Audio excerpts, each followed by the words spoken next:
দর্শক, লালমনিরহাটের তিস্তা পয়েন্টে আছেন সহকর্মী জুয়েল আহমেদ। তিস্তা বাঁচাও কর্মসূচির এই মুহূর্তের খবর জানতে আমরা সরাসরি কথা বলবো তার সাথে। জুয়েল, তিস্তা নিয়ে বিএনপির কর্মসূচির এই মুহূর্তে আপনার কাছে কি তথ্য রয়েছে?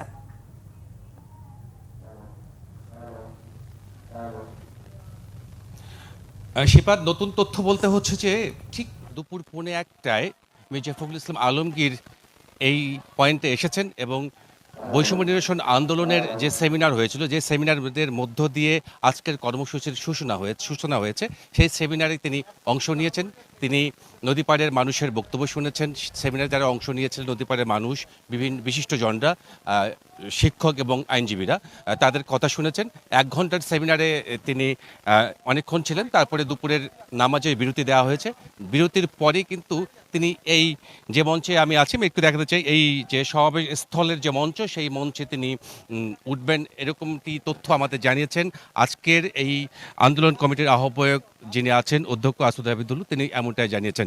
এছাড়া আরেকটি তথ্য জানিয়ে রাখি আপনাকে, যেটি হচ্ছে যে এটি ছাড়াও যে আরও 5টি জেলায় 10টি পয়েন্ট রয়েছে আজকের আন্দোলন কর্মসূচির টানা 48 ঘন্টার। সেই সব কর্মসূচিতে বিএনপির স্থায়ী কমিটির সদস্য এবং কেন্দ্রীয় নেতারা সেখানে অংশ নিয়েছেন।